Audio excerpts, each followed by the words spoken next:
ఈరోజు గుర్తుపెట్టుకోండి, ఒక సేవకుడైనా, ఒక విశ్వాస అయినా, ఒక ప్రార్థన పరుడైనా ఎదుటోళ్ళ కీడు కోరకూడదు, వాళ్ళు నాశనం అవ్వాలని కోరుకోకూడదు, వాళ్ళు శాపాలు పాలవ్వాలని కోరుకోకూడదు, పగబట్టకూడదు, అసూయ పెంచుకోకూడదు.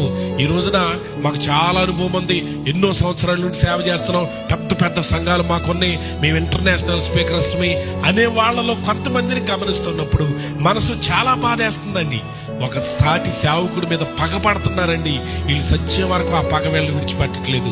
ఆలోచిద్దాం. అతను తొక్కాలని చూస్తున్నారు, అతను సేవ నాశనం చేయాలని చూస్తున్నారు, వాడిని ఎదగనీయకుండా చేయాలని చూస్తున్నారు. నా అనుభవంలో కూడా నేను చాలా విషయాలు చెప్పగలను. అది దేవునికి విరుద్ధమైన కార్యక్రమం. ఆలోచించు. ఈవేళ అందరికంటే మనం గొప్ప సేవకులమైనా ప్రభు దృష్టిలో మనం అల్పులు. మీ ప్రియులారా, ఒక దీన సేవకుడు, ఒక పేదోడు, ఒక 10 మంది విశ్వాసులున్న సేవకుడు, ఆడిని ఎంత గౌరవం, ఎంత విలువతో ప్రభు ప్రేమిస్తున్నాడో అదే